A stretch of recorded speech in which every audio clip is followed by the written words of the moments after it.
chickens, welcome back to another Self-Love September video. In this one I'm going to talk a lot about tarot, how to use tarot for self-love, why tarot is such an amazing, exceptional, brilliant tool for self-love, and I'm going to get into a few different things that you can do to bring tarot into your self-love journey. This video is going to be good for people who are only just starting out, who are maybe even considering getting a tarot deck, and it's also intended to be useful for people who are very much on the tarot journey, intermediate, advanced tarot learners who want to focus on fixing tarot to their self-love journey and making it work for them in that regard. So it's got a little bit of something for everybody today. The first thing that I wanted to make sure that I really stress about using tarot for self-love, or indeed using tarot for any particular kind of theme, is that every single tarot card in the deck does speak to any theme you would care to explore.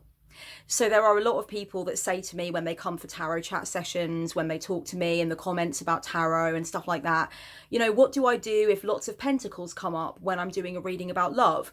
Or what do I do if lots of cups come up when I'm doing a reading about money? You know, why am I getting these irrelevant cards? What do I do if the spread is populated by cards that don't attach necessarily to that specific theme? And of course, my answer is always the same. Every single card speaks to every single theme. There are no exceptions to this rule. Any card that comes up has a self-love message. So for instance, if you were to put down a spread position for what can I do to bring greater self-love into my life, and the card that comes through for you is the Devil or the Tower, something like that, you might look at that and think, okay, well, that means that maybe there's no particular way to bring more self-love into my life. Maybe that means it's not possible for me. No, the card always speaks to whatever it is that you're looking to bring in. So if the question is, how can I bring more self-love into my life? The devil coming up in that particular position would probably mean something like, address your shadows, look at the parts of yourself that you've been afraid of looking at and accepting, and focus a bit more of your energy towards that. Or it might mean look at the particular things right now that you know are harmful influences for you and make a strong, sturdy decision to reduce those harmful influences. It's going to be something like that, because of course the devil is about shadow quite often. It's about temptation. It can be about addiction. It can be about bad habits. It can be about the ways in which you might be screwing yourself over or self-sabotaging. So the card has a message for you in terms of how to increase self-love, but you have to really sort of go there in your mind's eye and go there with your imagination and your understanding of the card in order to find the answer that it is giving you. But it is always giving you an answer. Whenever people think that they have drawn a bunch of cards for a specific thing, in this case self-love, but it could be anything, and then they're looking at a bunch of cards that are completely irrelevant, that aren't giving the right messages, that aren't really speaking to the theme, I always think to myself, that is an area where learning can really be strengthened with tarot, because actually, to me, there is no such thing as a spread full of irrelevant cards. There is no such thing as a spread that is not speaking exactly to the theme or question that you have put to the deck. The spread is always right. The cards always have answers, insights. They always have value for you. It's about you taking yourself out of your own narrow, rigid way of viewing the cards and actually exploring with them and expanding your understanding of them. And you might want to do that through looking at different interpretations from different sources. You might want to do that by taking a photograph of the spread and then stepping away and letting the spread kind of marinate in your head for a few days, and then coming back to it and thinking about what you've actually gained from it overall after you've had that time away. There are lots of different ways that you can do it. You can decide you're only going to focus on one or two cards from the spread if you find that the entire spread is overwhelming and you're finding you're not feeling that there is a relevance to it. Maybe zoom in on one or two of the cards, see if you can explore with them, see if you can further study them, or maybe meditate or path work with them. And then you will be able to find that there is a lot of value even to those few cards, even if you don't want to look at the spread entirely. I think it's definitely important never to be convinced that there are a bunch of cards that are not speaking to the issue. If you do a self-love related spread, whether you've got positions or whether you just do a free spread with 3 cards or 5 cards with messages for self-love, those cards are giving you messages for self-love, and it's really about cracking that nut. A lot of the time that can be about just sticking with it. It can be about being patient with it and understanding that sometimes a card might not necessarily seem on the surface as though it's giving you a self-loving message, but indeed that is exactly what it is doing. So at any time on your self-love journey, you can have within your deck a self-love talisman, or even a number of cards that act as your self-love talismans. Those are the cards that really inspire you to love yourself more. Those are the cards that inspire you on the journey journey. They make you think about how valuable it is to love yourself. They might even make you think about certain facets of your character, your energy, your perspective that you really value and admire in yourself that help you to love yourself more fully. They might remind you of the difficulties and the challenges that you've been through and the resilience that you've had to show to overcome those challenges. And again, that might really put you into a very self-loving place. So you might want to choose some different talismans that can really help you to connect with self-love. One of my ongoing self-love talismans within the tarot deck is the Emperor. The Emperor is a card that I've had a really difficult time with. The Emperor is a card that I've had huge resistance to. And if you want to know about which other cards I've had big resistance to and why, you can click down below, and in the description box I will leave for you a link to a video that I made where I talk about problem cards and how I've worked with them and how I've kind of moved on with them over the course of time. But the Emperor was definitely a big one in the tarot deck that I had issues with. I had issues with the Emperor because of what he represented to me about other people, but also what he represented to me about myself that I struggled to embrace and I struggled to deal with. And I think he represented for me some parts of myself that I was really demonizing or really resisting, and actually I was struggling to see the gold in those parts of my nature. I was struggling to see what was really good about those parts of my character.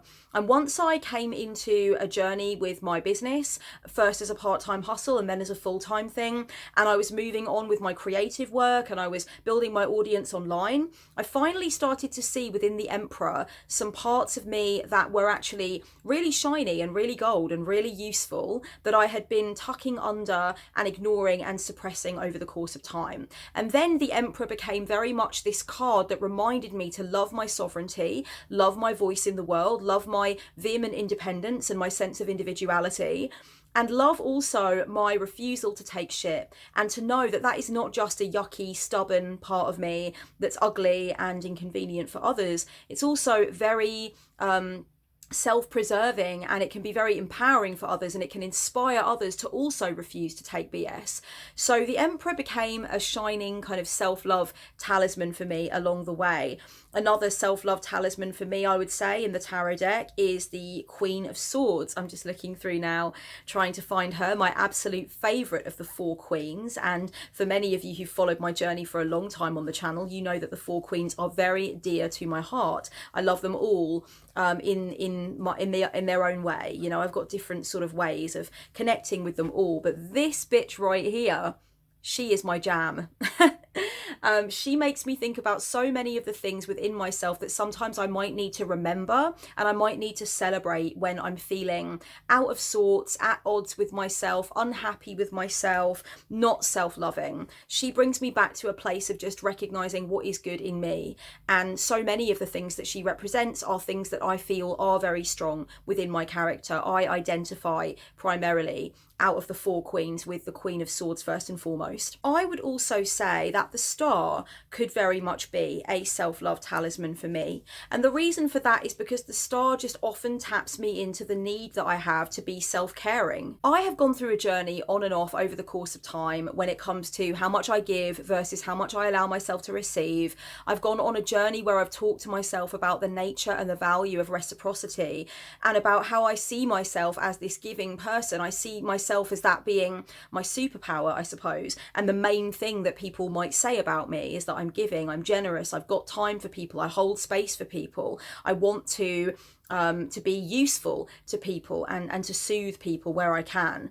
And I think the star just really reminds me of the importance of giving back to myself, filling up my own cup, making sure that I am being self-caring, and also making sure that I am not just blindly and vehemently giving because of something that's going on in my ego, and something that actually in the end is going to do me a bit of a mischief or is not going to be healthy for me. There's lots of different messages in the star, but I think the ones that are about self-love, self-care, self-nurturing, self-compassion, and the great importance of giving back to yourself before you start to give to others is an important, those messages are an important sort of cluster of meanings, if you will, that make this into an important self-love talisman. Three of Swords is one of my favourite cards in tarot, full stop. I absolutely love this card. I would say it's my favourite card in all of the minor arcana, which is a big thing to say, right? That is a lot of, that's some big boots to fill.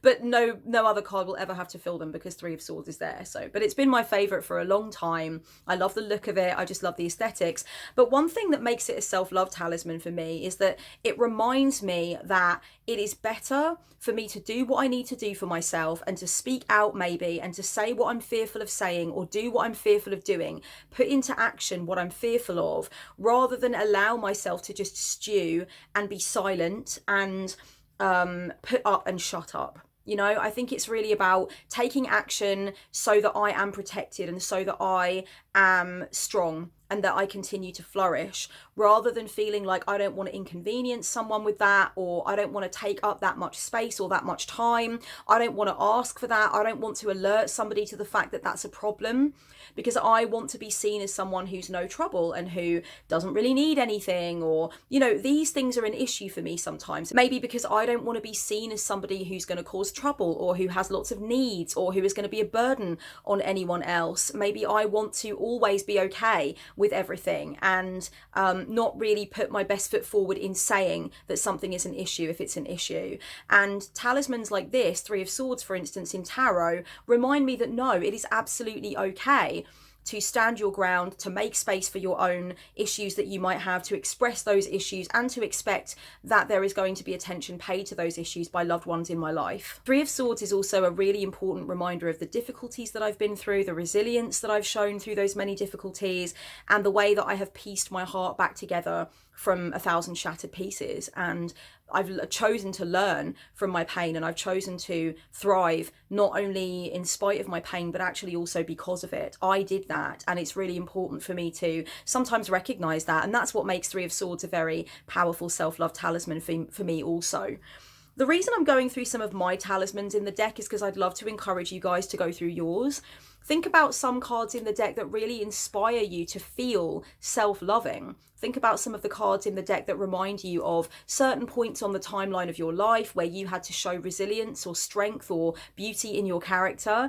And think about how those particular cards that remind you of those times can be talismans, so that when you need to connect with the reasons why you are wondrous and the reasons why you are worthy, you can do that by connecting with that particular card or that group of cards. Ask yourself, for you as an individual, which cards particularly hold important messages for you on your self-love journey, important reminders, important reinforcements of things that you know that you need to hold close to you in your heart and in your belief system.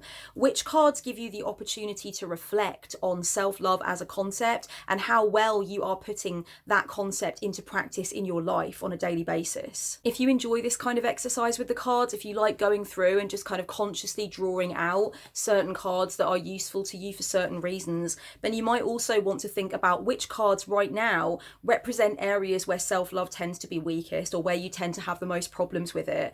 Which cards give you the opportunity for growth and for reflection? Which cards seem to represent any challenges that are currently being posed to you as someone who's on a self-love journey?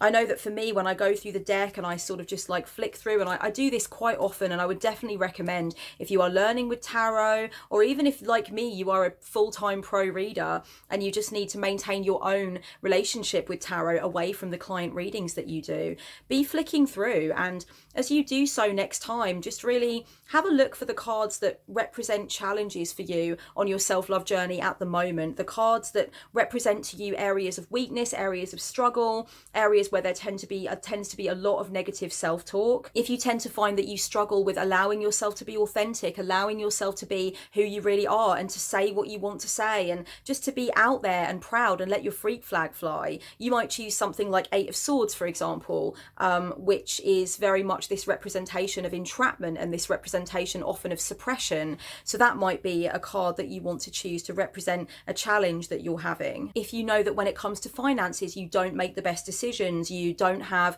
a good approach to money, and you tend to find that what you do with your money then tends to make you feel regretful or resentful, maybe something like Six of Pentacles would be a good card for you to help you to tap into that area of challenge for you on your self-love journey and remind you that you want to make better decisions in that regard. Or if you find that with your relationships with people, there tends to be a lot of imbalance, there tends to be a lot of inequality. Maybe you give more than you receive. Maybe you find that the other person often gets their needs met whilst you feel that yours are not met. Something like that. Maybe you want to go then for Two of Cups or a similar sort of card, which represents, of course, that equal exchange and that equal relationship between two people. Of course, this also is very helpful for people that tend to find that the cards that remind them of their shortcomings, their failings, their fears, their insecurities are cards that they would rather best off avoid. For me, I used to definitely go through times when I was younger in my tarot studies a long time ago where the cards that reminded me of the stuff that I wasn't doing well with or the stuff that I really needed to pick myself up on were really unfortunate cards to come across, and I didn't want to interface with them very much, and I held them very much in the sort of shadow filing cabinet in my head. Whereas now I've trained myself to really enjoy seeing those cards come up in readings. I've trained myself to actually go through the deck and specifically pick out those cards that make me think of my self-love challenges, because obviously it gives me an opportunity to reflect on it more, and it gives me an opportunity to confront those things and know in my heart that I want to deal with them, rather than telling myself I want to keep running away from them. I don't really want to look at what those themes are making me feel. I don't want to go there in my heart. I think it's much better to see the cards that can make you feel conflicted or freak you out as the cards that give you the most opportunity to expand your self-love and your sense of self-acceptance. Take the cards out of the deck that represent your challenges and meditate with them, path work with them. And if you don't know what path working is,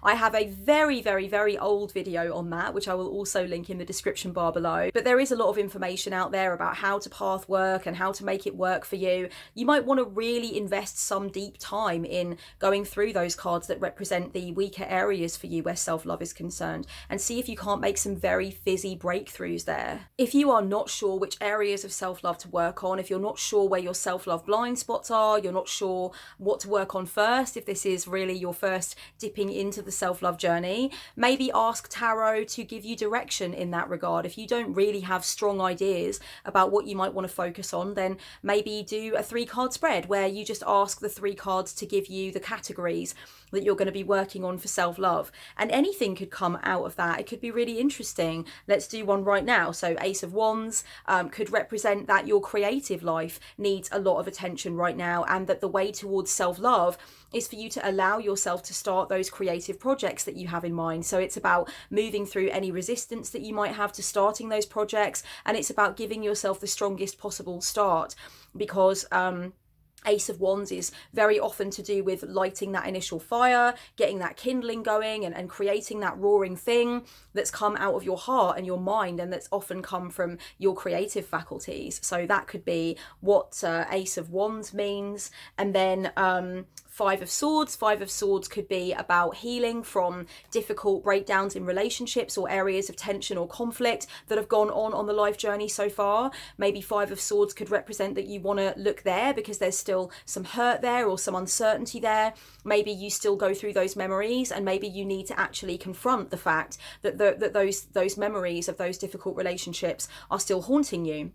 Five of Swords also could be about allowing yourself to reduce the influence of certain relationships in your life now, which are harmful or potentially damaging, or indeed just making sure that you are spending enough time with the right people and you're not spending too much time with the people who tend to push your buttons or create tension. So that could be what Five of Swords means. And then let's have a look. Four of Pentacles.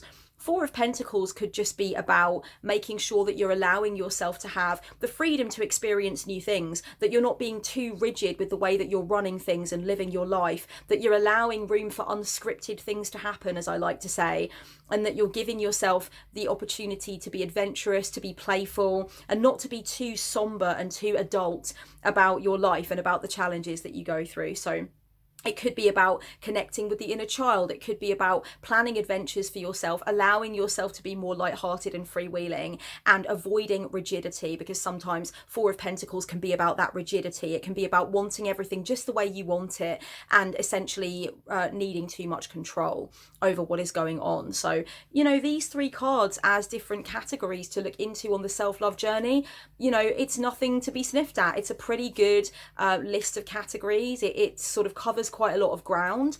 So my point is, if you don't really know what you need to focus on self-love wise, if it's not something that you have a very strong feeling about in any direction, let the cards give you some projects, let the cards give you some things to think about and work on. Of course, if you want to do something like a daily draw for self-love, or you want to do daily journaling for self-love, the cards can really be helpful with that. For a daily draw, you could just ask, what do I need to know about my self-love journey today? Or what do I need to focus on in the area of self-love today? And then just let the message inform you and let the message give you something to go on as the day unfolds. And so that helps you to keep checking in with self-love, because you know you had that card at the beginning of the day to draw your attention to it and to keep your focus on it.